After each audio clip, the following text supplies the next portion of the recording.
Bueno, Foncho aquí está comiendo lo que es el plato favorito de él, que es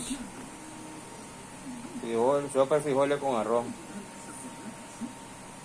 Es una chola comelona, ¿eh? Bueno, sopita de frijoles con arroz.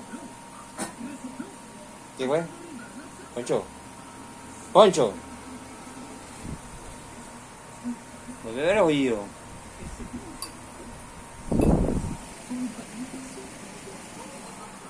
Adiós, Foncho, adiós.